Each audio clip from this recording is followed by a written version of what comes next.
Thank you. All right. So maybe if we could quickly go around the room here in Cargus, and then we'll do virtually. Name, what you do, what's your connection to Salesforce. Scott. Yep.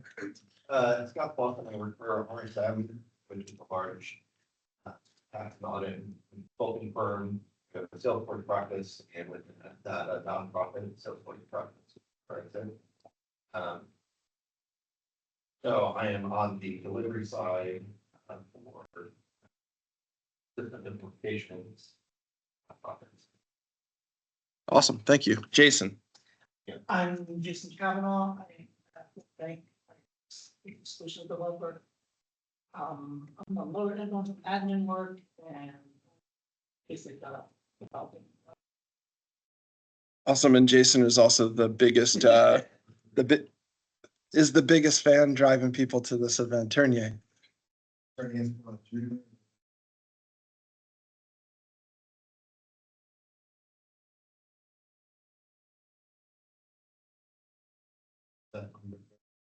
Cycles and Salesforce admin / Gemini whatever my team.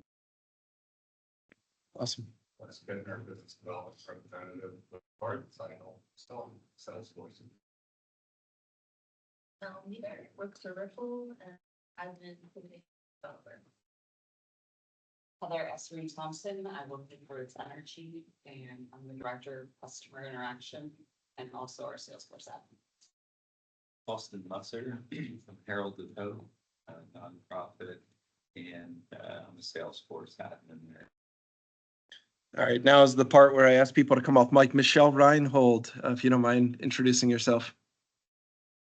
Hi, I'm Michelle Reinhold. I work at Business Information Group, and I've been a Salesforce admin for about 14 years now. Fantastic. Awesome. I don't have a last name, but Denise.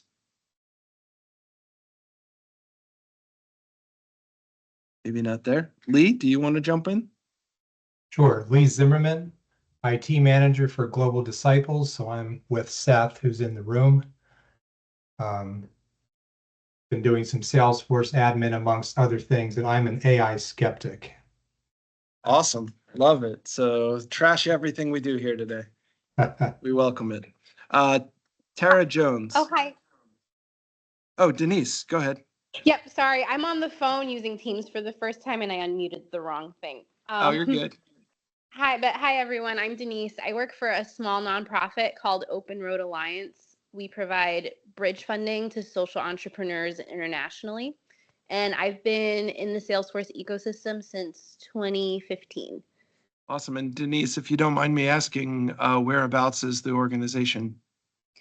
We're a fully remote team, so we don't have a central office, but I'm based in New Jersey. Awesome. Welcome. Thank you. Tara. Hi, everyone. Tara Jones. Currently unemployed, but previously to that, I worked for a small Salesforce consultancy as an implementation specialist. We mainly worked with small, medium businesses. And honestly, I really don't know that much about AI, so hence my being here. Awesome. Well, I'm hoping the group can provide more value than me. Awesome. Madeline. Hi, my name is Madeline. I work at Global Disciples with Lee and Seth, and I am our Salesforce admin. And Madeline, you were the one that I was trying to place that was at Mid-Atlantic Dreaming? Yes. Awesome. Awesome. I think there's going to be a future opportunity we actually had a couple of our members actually present at Mid-Atlantic Dreaming. So I'm already kind of ahead of that, trying to get them to present here. So Kurt Iobst presented, as well as Jim Stoltzfus presented. So I'm going to try and get them to kind of do a repeat appearance for us to see some of the content that they did. So cool. Thanks, Madeline. Kevin. Hello all. Yeah, My name's Kevin Lopert. I'm a DevOps engineer with Fulton Bank, and I look forward to learning about some of the applications of Salesforce AI during this session. Yeah, thank you. Of course, Evan. Hello, I'm Evan Fillier. I work at eCore International, based in Lancaster, PA, but we have um, locations around the country. And I think did I already say that a Salesforce developer? And I'm also an AI Zoomer. I love it. You're familiar with the AI Doomer, Gloomer, and Zoomers. No. Mentality. So first instance today of the group teaching me something. It will not be the last, but that's awesome. Thank you, Evan. And eCore is over, what is it, on New Holland Avenue or just off of New Holland Avenue? Correct. Over there? Yep. Yep. Awesome. Very cool. Oh, okay, Evan, now you're being tasked with being very specific about what you just said, so we can all learn. Oh yeah. So let me post an article here because I did have to look it up and I got it a little wrong. Doomers, bloomers, and zoomers. So it's three. I mean, it's buckets of obviously it's hard to put people into buckets, but AI doomers are people who generally believe that AI is going to bring on the doom of humanity and is a bad influence. Bloomers believe that we will evolve. It'll evolve us and be a good thing. Zoomers are people who are like, cats out of the box. We open Pandora's box. We're here now. Let's just go full force and see what happens. And that's the category you live in, Evan? Yeah, I mean, when you get into things like right to read and stuff, like we're already seeing it change copyright things. Like, I'm not happy about it for artists, but cat's out of the bag. What are we going to do? So let's just move forward. I love it. Thanks for the commentary. We appreciate it. I was already trying to figure out which category Lee lived in based on his statement, but I guess it wasn't one of those three categories. Is it Mono? Or is that your last name? I've got a comma No, there. that's So my I'm first. No worries. Yeah, this is Manognya Pendyala. I'm a DevOps engineer with Fulton Bank. So I'm looking forward for this event. Thank you so much for having us. Oh, 100%. And we've got Fulton in full force today. Love it. Dana Davis. Hi, I'm Dana Davis, also with eCore. I'm primarily focused on supporting our sales team in the Sales Cloud, Salesforce-wise, and I'm excited to learn more about AI and Salesforce. Awesome. Eunice. Hey everybody, good morning. My name is Yunus Spahula. I'm an application specialist with a primary interest in Salesforce as an admin at eCore International as well. I've been here for about a few months, and it feels like every day I have the opportunity to learn something new, as well as keep up with the updates and releases on the Salesforce environment. With this, I guess with this meeting here, I'm gonna try and get like a practical understanding of how to implement AI into users and super users' lives in a way that doesn't really upheave their day-to-day operations, and in a way that potentially doesn't require as much training and as too crazy amount of planning as other major releases from an admin or developer might require. Oh, well, welcome, Eunice. And eCore, I believe, so you guys can tell me. So eCore does kind of recycled rubber flooring. Am I making that up?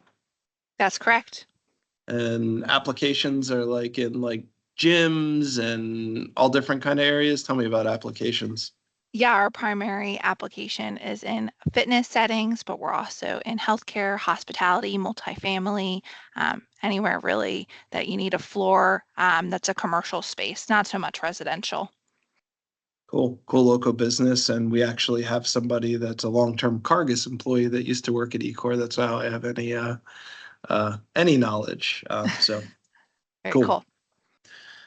Awesome. Stacy, last but not least, I believe. Yeah. Hi, Stacy Grassa, also eCorp. And so I work with our CX team on in the Service Cloud. And I work Nice. with our customers in the e-commerce cloud because we have a customer portal and customer storefront for through Salesforce. I'm excited about the AI part because we've just implemented Knowledge Center for our internal resources. Looking forward to seeing how that can work to help our CX team internally, and then ultimately put some very cool features and bots and things onto our storefront and portal. So Stacy, that's awesome. And actually, the service side is one of the areas that like gets a ton of value out of AI. So I think you're on the right track there. We had, and I don't know if I'm going to provide you a ton of value today in the presentation towards that, but I should put you in touch with our friend from Penske who presented in the last meeting. He was presenting a really cool service solution that they deployed that's really helping them be much more efficient with answering customers and kind of allowing them to do more with less. So if you're interested, be happy to, his name is Gary, be happy to make that introduction for you. Yes, please. Yep. Cool. That's awesome. Cool. So and okay. and Evan is awesome, by the way. I'm gathering that. I even like his wall. I mean, his wall's even cool. I guess you guys can't see it. Hold on, let me check out his wall. From my wonderful sister-in-law. Nice. It's pretty killer. All right. So this is the part of the conversation where I let everybody down. I'm not going to be giving you like a 301 version of Salesforce AI. Really what I wanted to do was kind of get you started for those, and we have varying levels of understanding in this group. So going to the 300 level, 1 wouldn't be in my skill set, but also 2 could fly over the heads of some of the people in the group. So there's going to be people in this room that are going to be able to provide a ton of value. I hope you do. To give kind of like the next layer to this conversation. But just kind of at a higher level, you've got a collection of tools. Branded as Agentforce, right? And actually, looking up at this presentation isn't going to do me any. So you've got kind of one side that is kind of like developer tools to help you build AI out kind of in a more custom way. So you've got Agent Builder, the reasoning engine associated with it, and that's kind of more of a developer test. That's something that like is you probably have to have somebody that has more technical skill set to build out in that side of the kind of Agentforce platform. It's not something that's just like straightforward, and to somebody who is kind of like wanting something more practical, and that's obviously how this presentation was branded. I'd say that that's the next step. So you start with kind of the right-hand side, the suite of agents that you see there, and then you work your way over to something a little bit more complex. I do think we saw even from the Penske presentation last time that it's kind of like a mix of that. So you can use agents, but you can also then use kind of these developer tools to expand kind of what you can get out of AI. But just know you've got kind of a series of agents, and then you've got also a suite of developer tools to help you build out through Agentforce.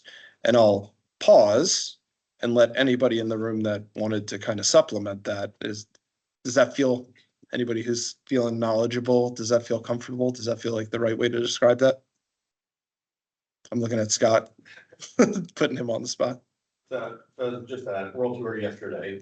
Yeah. And a couple of the things that they emphasized a number of different times is the Salesforce has been in that AI space for over 10 years, and they've definitely seen a progression of what they're able to do from kind of predictive AI, giving a score, to kind of generative AI, filling out a donor brief for a sales meeting, a sheet or something like that, to now agents that can perform actions.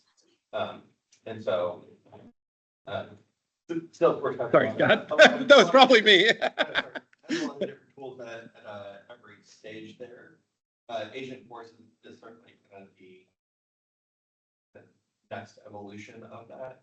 But a lot of the tools that they're developing for Agentforce are really helpful for some of the other types of things. So field generation, if you're need to prep for a meeting or you want a customer brief or something like that, you can use some of the prompt builder things that have been designed for Agentforce to add a summary to a particular record or something like that. So even if you're like, I'm not really sure on the agent side of things, there's a lot of these tools that are applicable to other users within Salesforce. So that was cool. So you said predictive, Mhm. and then you said generative, and then you said now they're kind of like shifting gears into kind of like the The word they use is agentic. agentic. I'm not sure it's a real world word, but just meaning agents that can do work on your behalf. Nice, nice, very cool. And since you were at World Tour, it sounds like there's obviously a long history in Salesforce, but it's not that predictive and generative are going away. It's just it's all evolving and it all is useful in some way. Yeah, and for a lot of people, I think that's the way that they would prefer to rather than kind of a chatbot experience, having a button that you click and you know that it's always going to do kind of the same thing. And you press that one button and it gives it the same prompt every time. Yep. There's certainly cases where you want more open and then you can answer any question. Awesome. Super helpful. Anybody else either online or in the room want to add to that commentary?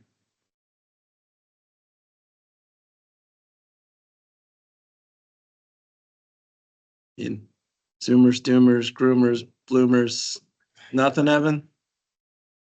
All right, we'll move on. I think the only thing maybe, and Salesforce is also emphasizing this, is just to always keep a human in the loop. I think we're all pretty aware of how what they're calling hallucinations. I think that's an interesting term because it's personifying these machines in a certain way, but Evan, I'm not the most technical person in the room, and I'm also seeing people kind of looking inquisitively. So tell us more. I apologize. Yes. No, you're good. Whenever using systems like ChatGPT, Copilot, any of these large language models, they are always subject to hallucinate and confidently give wrong answers. Okay. And that's obviously concerning for us, which, people are naturally trusting of what they read on a computer. There seems to be some sort of just natural instinctual thing to trust something that, a system that we don't understand spits out. So always having a human in the loop for whatever is generated means that, a human is always double checking everything that an AI agent is doing before sending it out. That's awesome. I'm glad I poked you. Thank you. Yeah.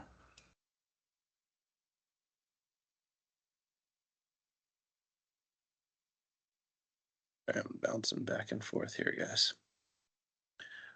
All right, so just thinking about, so I narrowed in, so that left-hand side of the screen, I'm making an assumption that there's going to be people in this room that are developing for and have that technical know-how and have that ability, but I'm also making an assumption that we're talking about practical AI and how do we get into this, start playing around and actually start utilizing it. So I would consider that the right-hand side of that screen and the agents that are available that just kind of come along with.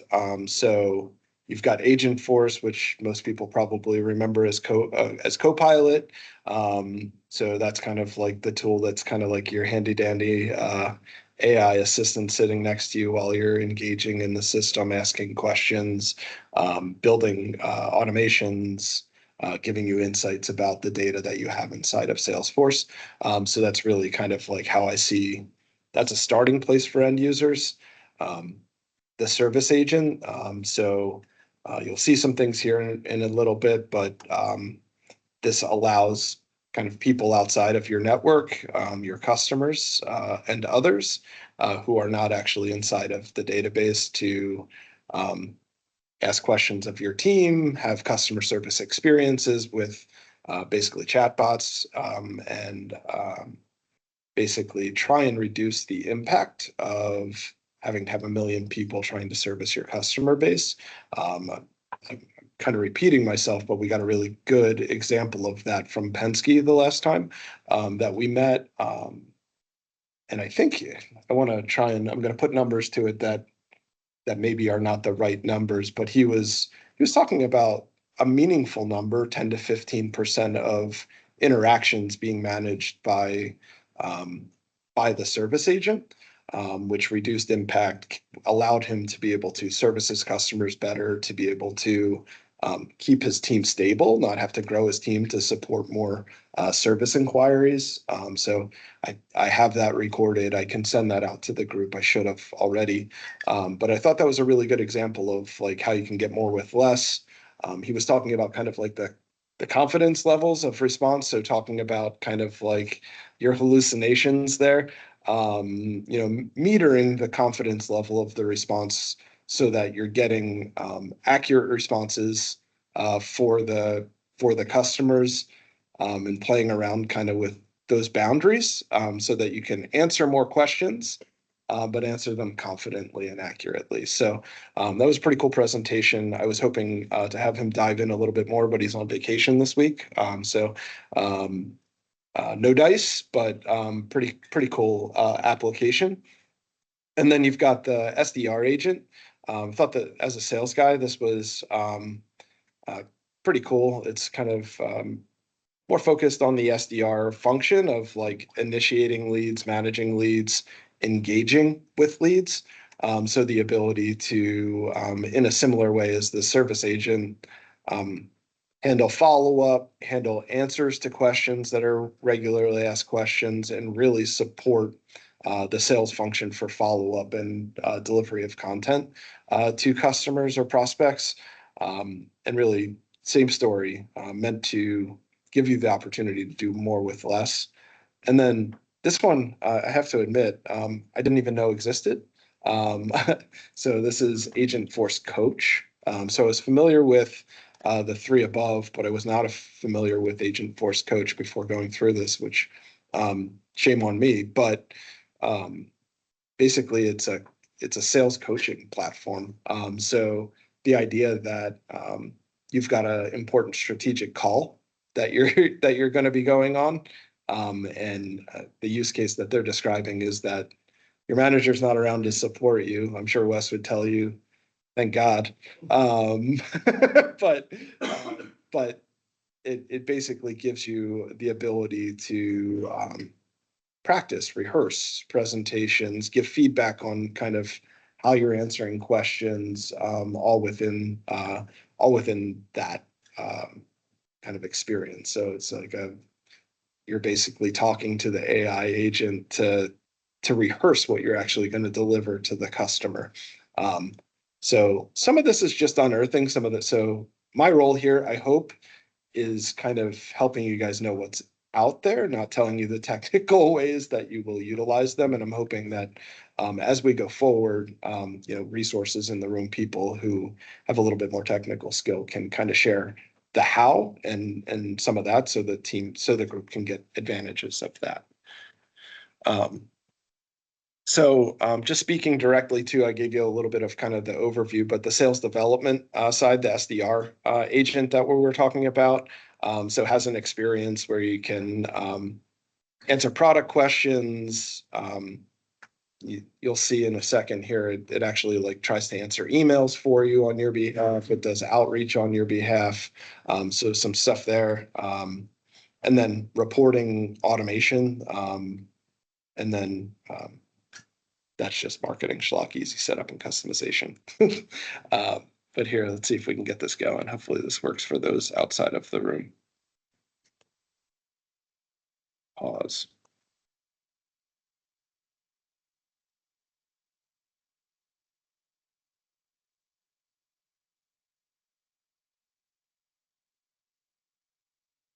So just a quick experience of kind of how this works. So this is kind of like a Salesforce agent, SDR agent inbox here, and it's trying to respond to a request, and it's using the knowledge base within the data within the system, and it also is offering off of the Outlook counter, opportunities to connect directly with the SDR. So it's basically managing this directly out of the agent and being able to help that SDR book meetings, answer questions, and it will automatically respond with like available times and things like that. So really just trying to, scale is important as an SDR. So being able to touch as many people as you can. And this is kind of some of the background of how you set up kind of the rules behind it, so that you're protecting yourself from kind of getting those hallucinations and challenges that are associated with AI. But just kind of like a brief introduction to kind of what that does. Make sense? Any questions? Cool.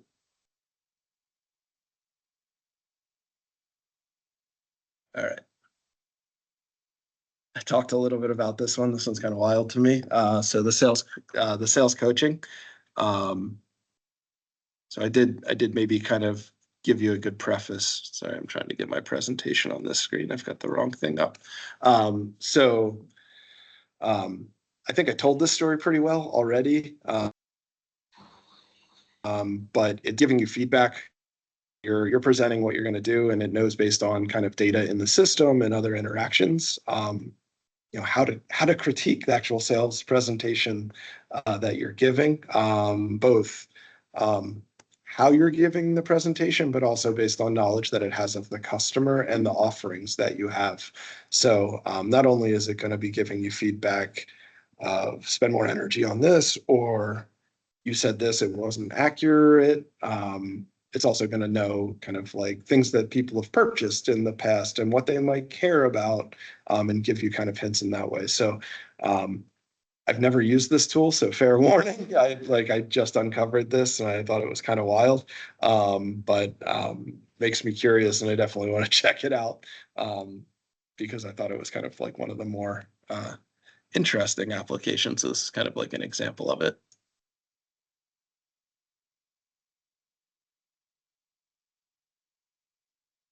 See if I can get the volume going. Sorry, guys. Fortunately, I have Agentforce sales coach that can help, and I can watch it directly from the opportunity record in Salesforce. Practice my pitch. Over the past 10 years, the undisputed king of CRM, Salesforce, has amassed an ecosystem of products. Sorry, hold on. One another. I got two videos going at once here. Explaining Salesforce products, its features, benefits, and add-on products in under 15 minutes. Are you ready? Let's go. Before time. Have you heard of Agentforce Sales Coach? It's AI-powered tool designed to boost your sales team's performance and access the team effort. It will help with a few things you mentioned wanting help with: refining seller pitches, handling objections, and negotiating. And it has all of this in tailored role plays. Now, what's unique about Agentforce is it provides personalized, objective feedback grounded in your SNAP data. Now, this ensures every coaching session drives meaningful progress and advances sales forward. Now, I know an easy setup is important to you. And with Agentforce Sales Coach, it's quick and easy with pre-built templates that are customizable to fit your sales culture and methodologies. Would you want to see a demo or learn more?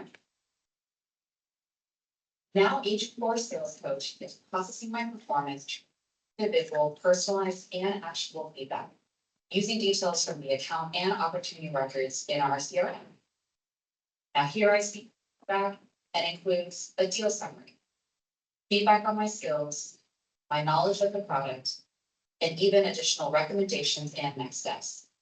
All of this will help me feel more prepared and confident so I can ace my upcoming meeting with Ohio. It also tailors the feedback on things most important to our company's goals. In this instance, Agentforce. Now, all of this is available out of the box and can also be customized to add in more specifics. At Salesforce, we initially rolled it out to 500 sellers, and after only 2 weeks on a pilot, we rolled it out to our entire sales team. With Agentforce, our sellers can practice their pitch or role play to sharpen negotiation skills with personalized, unbiased coaching on demand. So I know this is kind of like feels almost like futuristic, but the thing I value about this, the thing that I think is important, especially as a seller, somebody who actually does this for a living, is take some of the pressure out of, like, if I were going to Scott and I was like demoing like what I was going to say, like that feels really uncomfortable. But if I'm able to do that like in a closed loop in my own office and practice what I'm going to say, that's like a completely different experience than going to a peer or your boss or somebody else to really kind of deliver that message. So in a lot of ways, like if it can be effective, then, you know, you've got this opportunity to not have like a less stressful way of dummy testing your presentation. So you know, as somebody who does this for a living, like I think that's pretty cool. And it's something where, and coordination, you don't need to actually schedule a meeting with somebody else to do it. You can just do it. So pretty cool. I don't know. It's a good question. I guess I'd ask the group, well, we'll pause. I'll do this next. I want to get through one more thing here. Know how I got so far ahead here.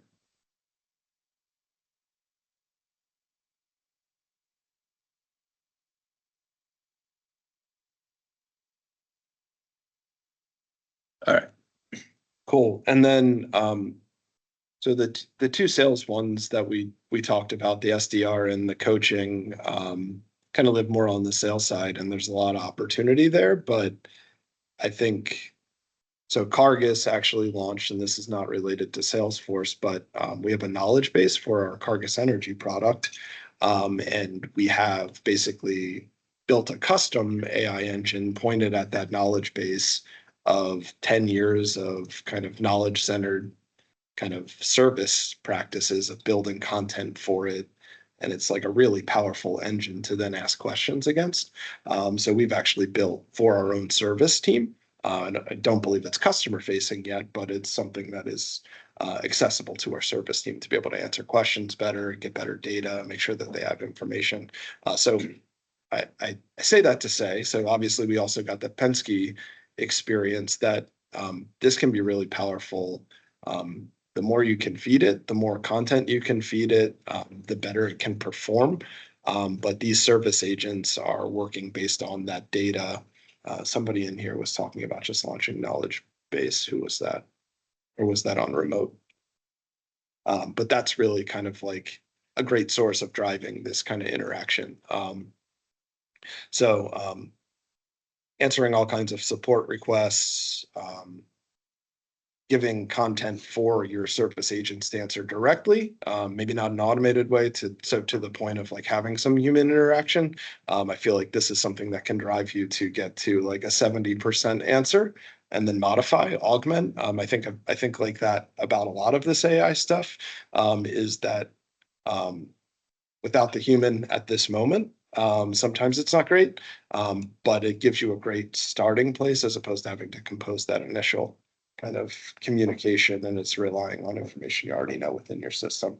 Creates standardization, creates kind of repeatable responses for your team, things like that.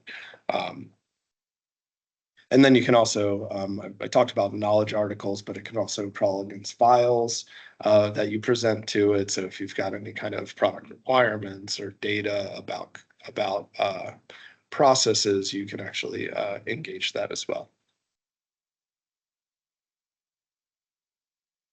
do one last video here. In the fast-paced world of customer service, equipping service reps with the right tools improves service operations and customer satisfaction. Meet Agentforce Service Assistant, an assistant AI agent in the form of a Lightning Web component. It sits on the case record page, ready to provide your service reps with real-time case summaries and step-by-step guidance to close cases faster. Here's how it works. When a service rep opens a case record page, Service Assistant provides a case summary and summary steps. The summaries save service reps time and minimize sifting through the case. However, the component is only available if the case meets an eligibility criteria that you with an auto-launched flow. We provide a flow template to get started. For example, you can make service plans available only for cases that come from email or are in a certain queue. By clicking Draft Plan, service reps get a list of suggested steps to resolve the case, called a service plan. The plan streamlines case resolution to enable service reps to work faster. The plan is divided into sections to provide a clear path for working the case. If the case is updated after the plan is drafted, the Redraft Plan button appears, and service reps can create a plan with the latest information. To be clear, Service Assistant is an assistive agent that uses generative AI to provide resolution steps. It's not conversation. Are you wondering how accurate and relevant these steps are to your company's processes? Service Assistant is grounded in your unique data from the Salesforce platform, including cases, knowledge articles, and Agentforce topics. Your data makes sure that each service plan is relevant to your service policies and standards. Now you've learned the basics of Service Assistant. It instantly generates detailed case summaries and actionable resolution steps, enabling service reps to handle cases more quickly and effectively. To learn more, check out the resources or join us on the trail at trailblazer.salesforce.com.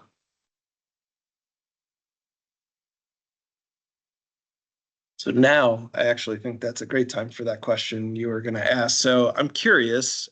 So we have a little workshop thing that we're going to do here after that introduction, but I'm curious, either through agents or larger than that, any good examples in the room of people who have already started down this path? Is everybody just curious because they haven't started? Maybe I'll start there. Anybody in the room willing to share? Awesome. We've not started and realized we need to kind of build out the knowledge base information. It's Yep. very disjointed. Multiple departments that, so we're in the process of refining that. Okay. Some cases it could be 2 or 3 years. Information that needs to be reviewed, so. Yep. Yeah, so it's. That was a deep breath. It is. Yeah. Well, Eric knows this, but it's really for 22 different companies that all roll up under roads, so. Okay. It is a deep breath because it is a lot. Right. You have to get all that information pulled together just to be able to. Have you ever interacted with Pam in our team? Yeah. Yes, yeah. So she's really great about, so she runs our service support team for Cargus Energy, but she's also like really at the bleeding edge of like the whole kind of like, knowledge-based service kind of. So I don't know if you've had opportunity to interact with her about, yes, that's right. Yes. Yeah. But that's where we are to build out so that we can sort of start testing Agentforce in a way that's not just us online chatting. This will be the workshop, but like, is there a small way you can get started? Well, I'm not asking you necessarily to answer that now, but that's actually the workshop.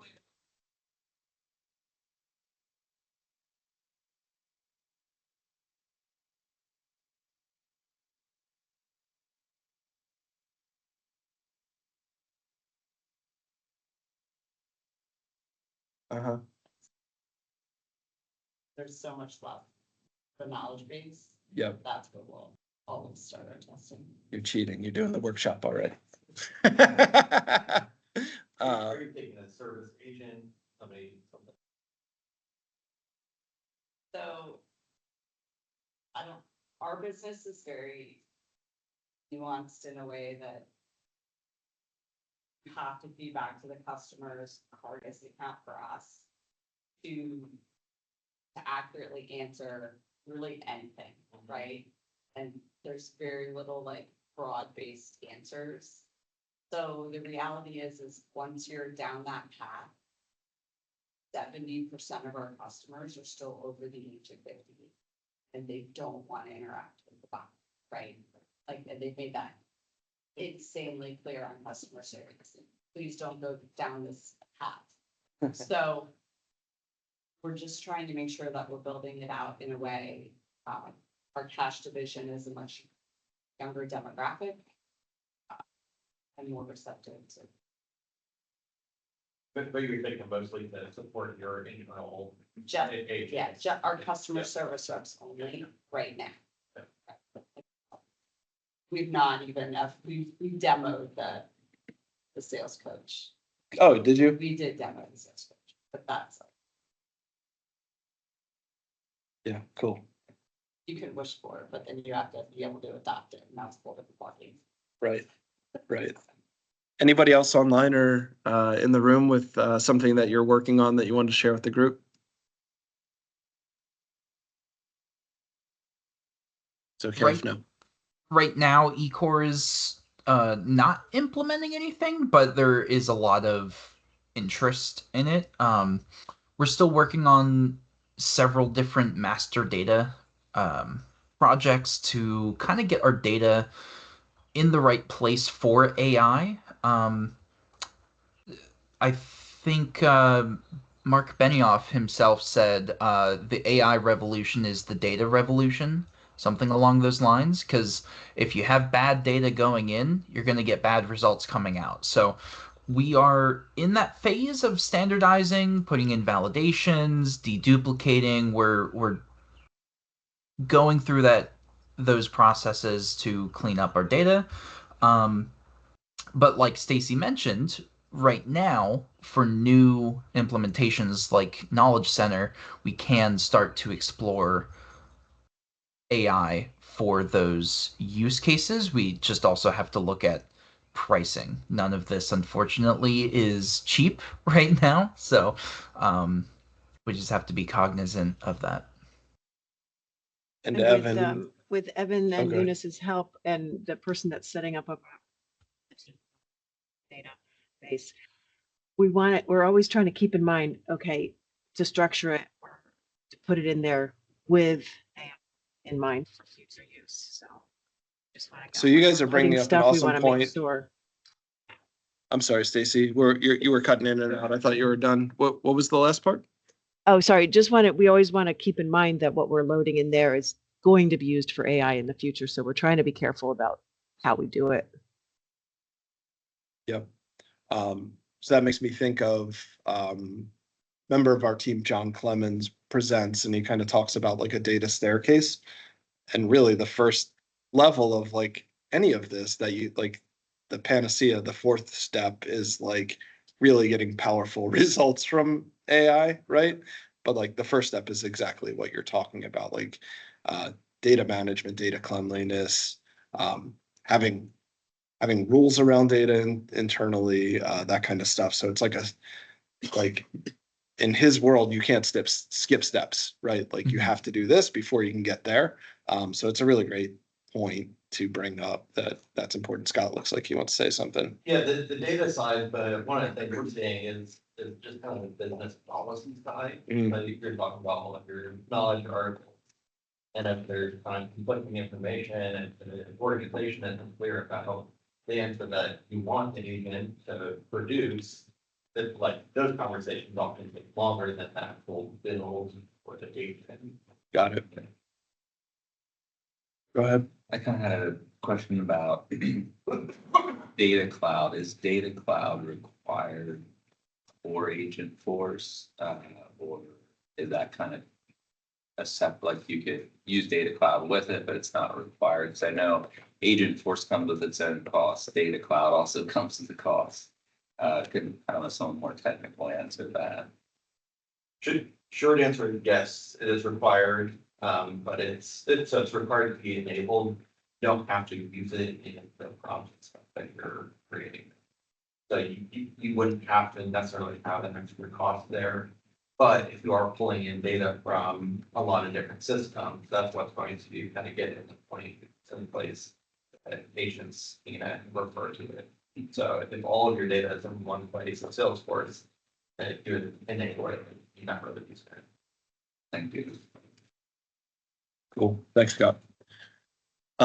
So I'm going to give you guys 10 minutes here.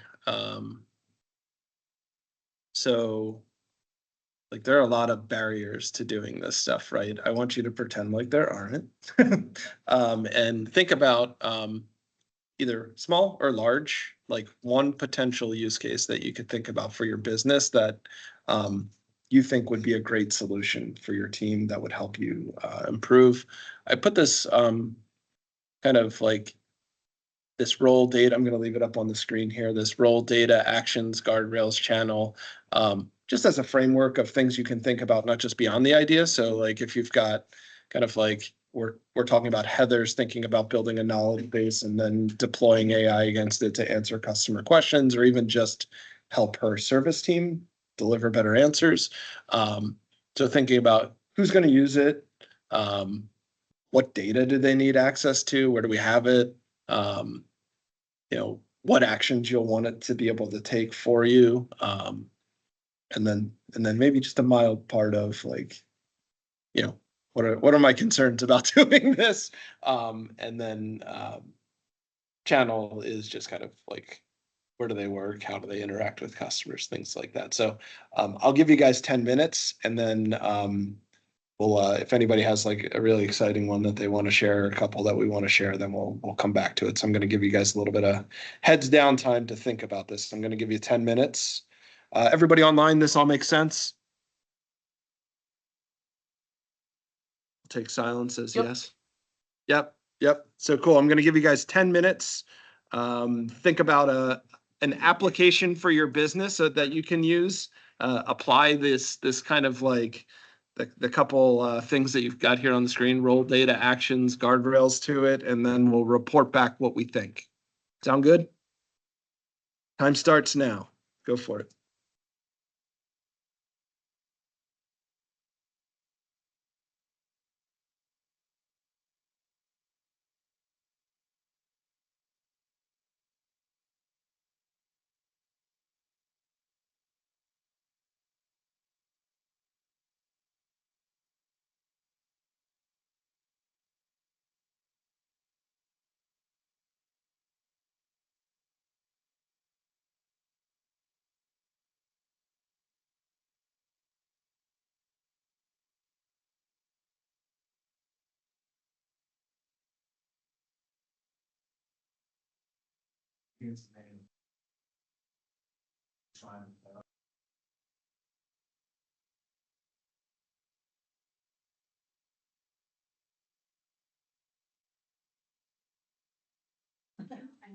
I know.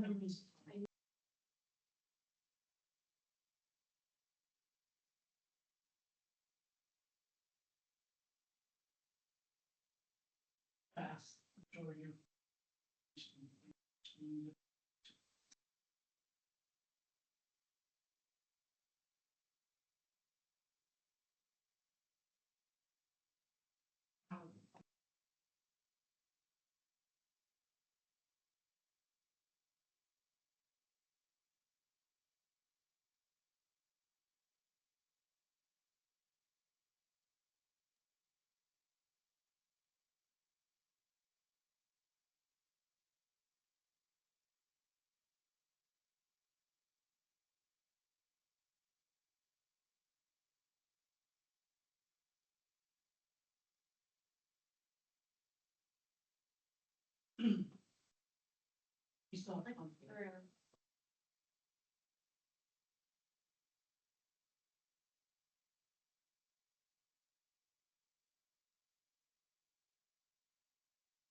Awesome, they're cheating. They're cheating. Are they? Full, they can work it out.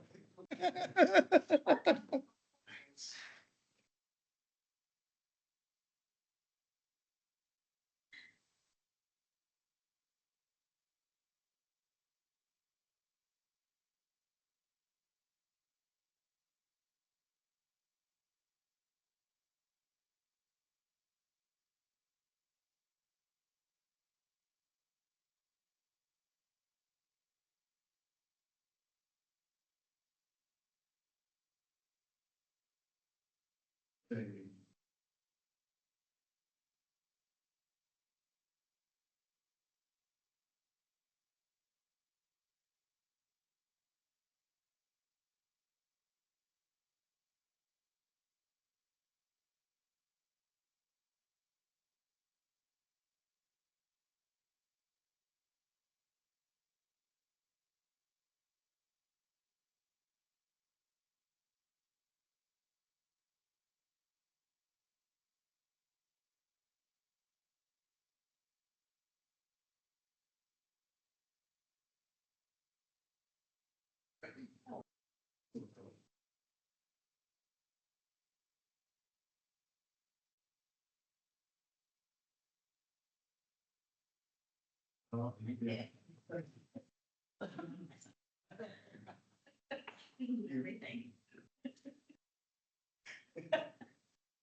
That's the data. Yeah. That you do have multiple different. Not agree. They should be all kind of data. That's-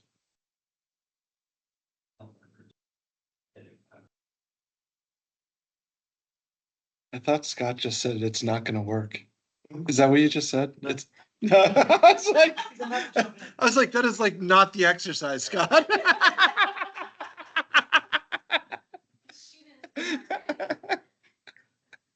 was like, come on, man.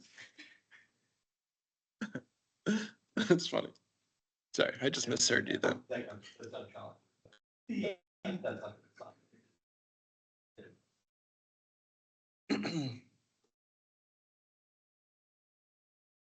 Cool. I'm gonna give you one more minute and then we're gonna start reporting back some of the ideas.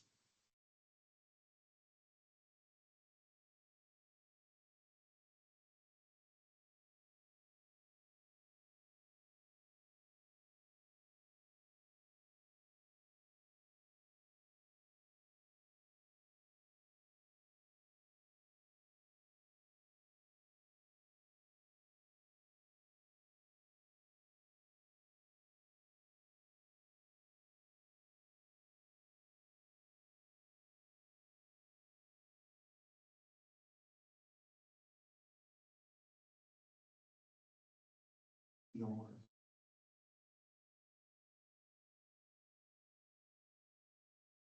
All right, guys, looks like everybody's winding down in here, so I've got an obvious group to pick on.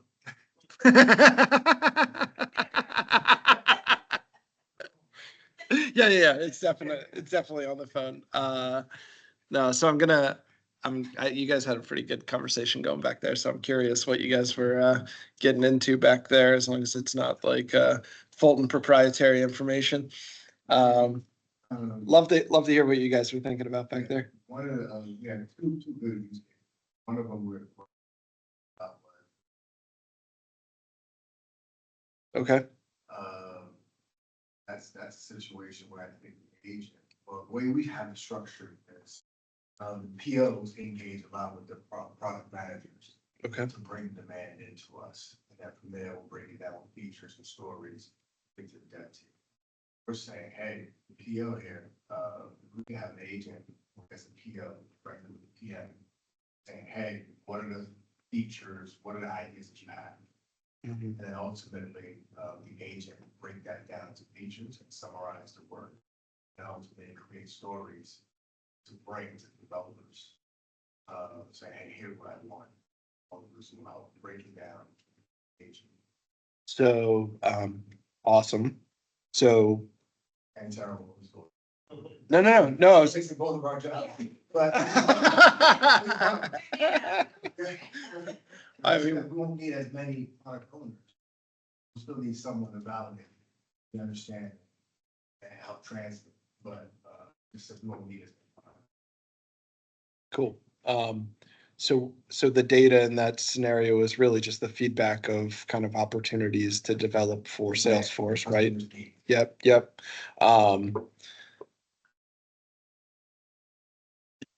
Cool. That makes sense. You had another idea. What else did you have back there? Okay.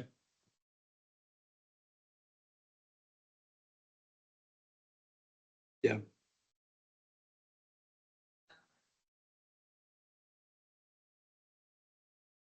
The whole knowledge of the data, like where is that data?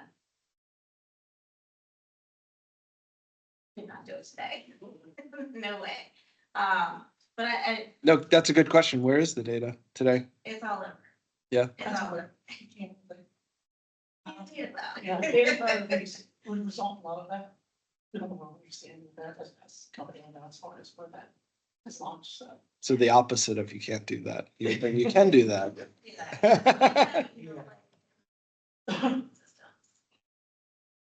Yep. But I think it would be a really cool application if we could even get 10-15% of our calls through the agent and no interaction. So one of the things Salesforce talks about is to pick a particular, is there a type of call that you get most often, and that's the most routine that. Yeah. Yeah. Unfortunately, I don't have that. That's not my side of the business, but. So it's. But I think it would be a great application. That's where it says- From what I hear, like, the amount of call volume we have at times, I'm like, it would be great if, we could strip off 15% of that and just have it. It's a black and white call or something. It's like, Yeah. as long as you answer, that's it. Yeah. And that would free up your existing Yeah, staff exactly. to focus on Exactly. better customer service. More at that point. Cool. Thank you, Fulton folks. Appreciate you. Anybody else in the room want to share kind of what they were thinking about? I'm not looking at Heather, she's already sharing. Unless she wants to. No, that was, That was it. That was it. You did it. Anybody online that would like to share kind of what they were thinking about?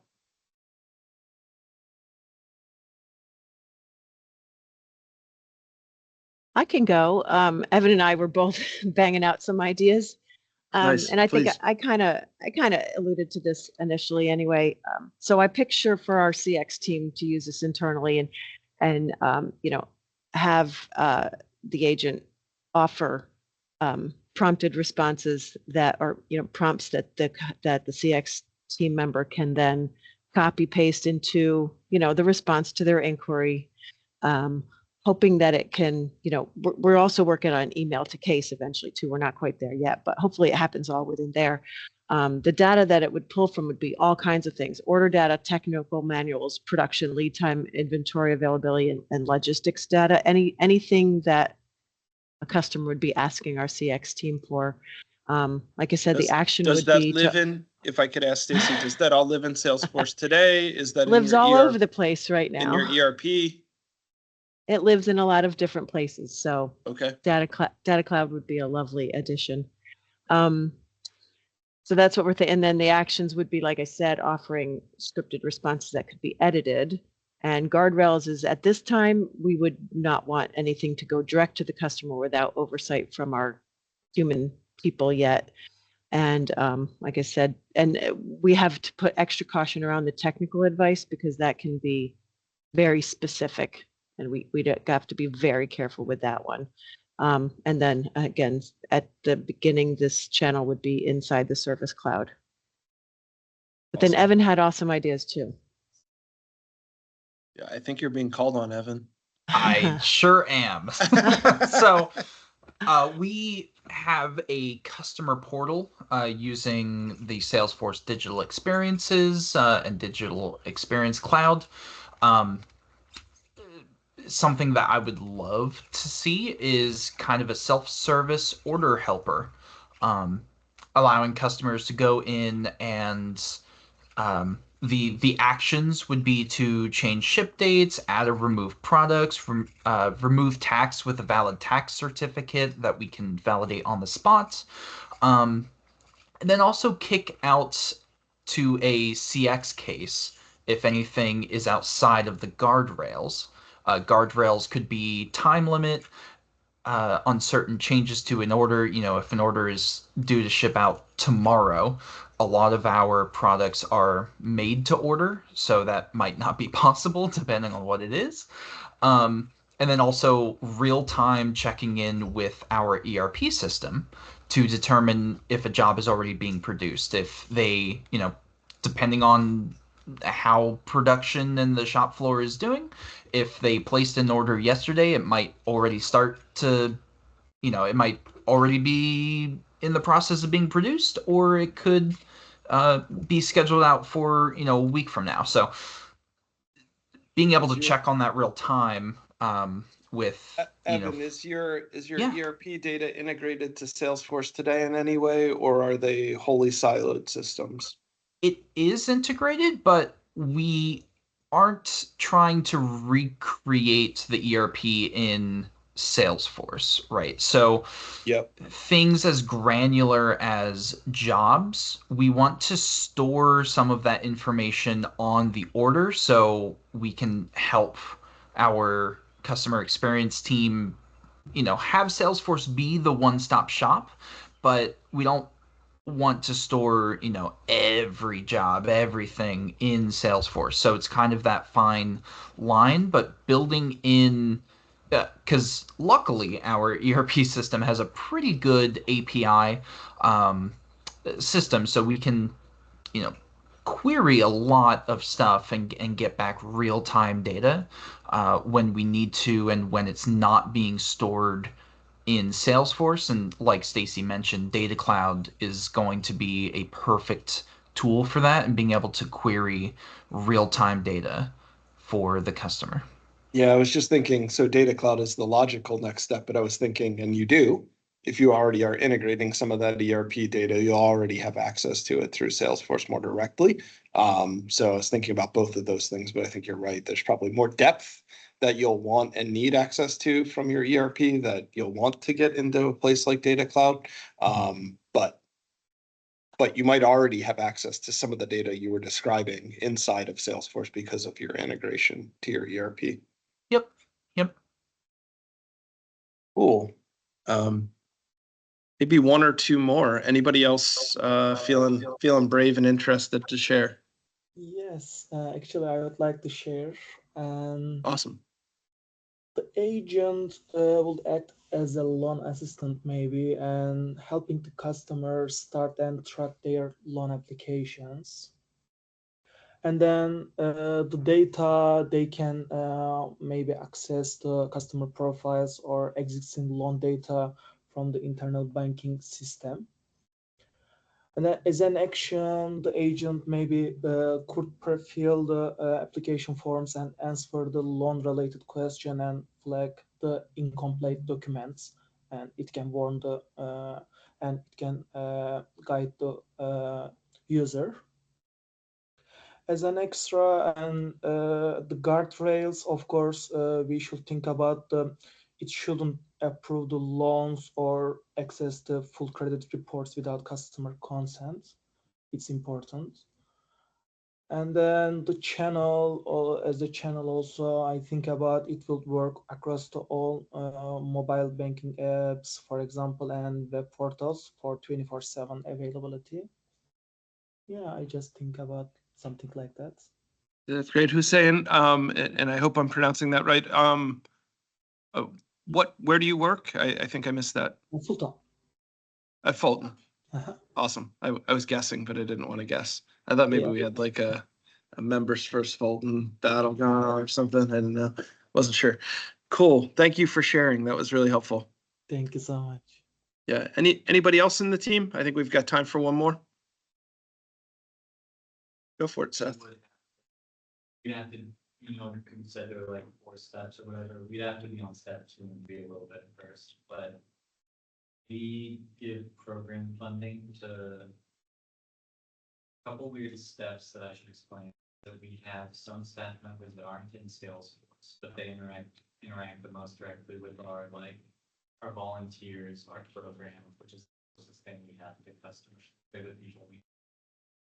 But those people aren't in Salesforce because in a lot of international contexts, the technical proficiency just isn't there. So some staff actively do demonstrate that they don't really want to interact with it. But then the problem is they don't know what's happening in Salesforce in our records. That causes some snags when it comes to providing funding to the volunteers.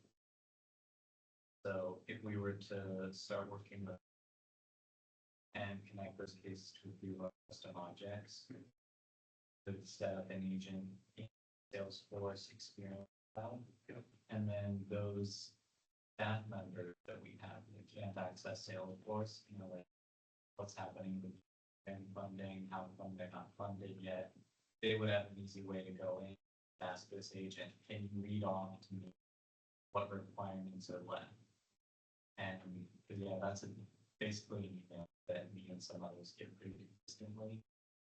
Like laundry lists of like, hey, so what's happening with this list of programs? We thought they were ready. And then I can go in Salesforce and tell them why it's not. Or I could get an agent to do it. Would the concept that they'd be interacting directly with the agent, or that it would improve your ability to answer those concerns from the. My initial thought is that through setting them up with Experience Cloud, which can happen, but setting them up with Experience Cloud, we would be able to just give them a login, hey, if you have any questions, you can always do a quick stop through this Experience Cloud site. And from what I'm understanding, you can connect an agent to those. Yes, Scott's nodding his head. Sorry, I didn't know the answer to that. Yeah, an Experience Cloud site where they'd be able to go read off some basic Salesforce stuff, and because technical skill proficiency can be kind of just an agent that's able to converse with them, more like talk with the people. Just, hey, why isn't this program considered qualified to the agent? Hey, Here are all the steps that have been taken. Here's the step that you need to still take. Yeah. Yeah, awesome. Yeah, I love that. So if they're feeling comfortable with email, that's something that can be built into an email address. They could email that and get a response back. When they're hesitant to log into Salesforce, they might be having login experience about it. That's it. And it takes down a barrier of actually having to build out Experience Cloud if you've got an email address that they can send something to and get a response from. Yeah, it's awesome. And could be something that they still monitor, all the answers, submission or forwarded to you that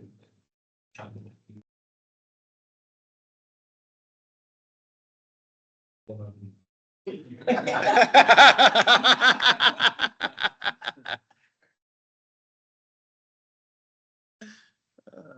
they do the custom,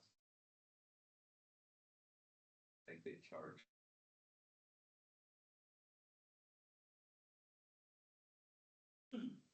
Like Angie and Turnier back there, like planning their own obsolescence.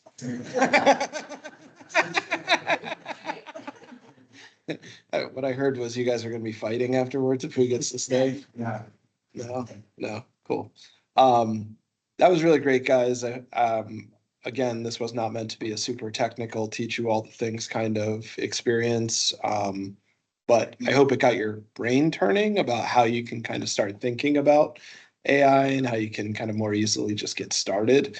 I think Scott stole my concept in my brain of like, how do you pick targeted things that you can that come up all the time, that are repeatable, that can take some of the load off of whatever part of your team that you're pointing this at, and be able to then just get started, right? So it's the things that maybe don't have complicated answers that you're worried about responding the wrong technical answer, the things that they get all the time that are really easy but are a royal pain in your world. I thought that was a great advice from Scott about how you might kind of think about what you focus on. That's how I was thinking about it too. So I think that's it today, guys. Appreciate all who came out and all who are online. I do have this is a wrong slide, but there will be an event in September. I have not nailed down a date. I'm looking at 2 different speakers externally. So I'm kind of trying to coordinate date with the people who might potentially be speaking.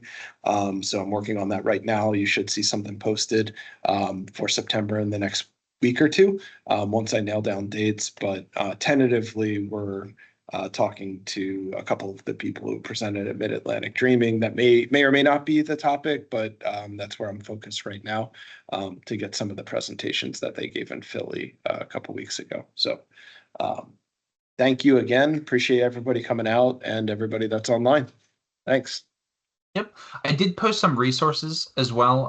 Trailhead has a new Agent Blazer badge for people to get. It has a lot of really good like intro to AI concepts. So I'm gonna actually post some of this content that the resources you post, and I'm also gonna post this Doomers, Bloomers, and Zoomers article that you sent so that everybody can get on that. Fantastic. Cool. What's that? Oh, I said awesome. Thank you. I'm sorry, Turnier was asking a question. Oh, sorry. Oh, the deck. Yes, I can post the deck too. Yes, sorry. Yes. Yeah. Thank you, Evan. We were having a side conversation that wasn't us not hearing you. Cool. Thank you, everyone. You'll see some kind of resources come out post meeting here, recording, deck, and some of the links and resources that Evan was sharing. And appreciate your time this morning. This is awesome. Thank you. Thank you. Thanks. See ya. Thank you.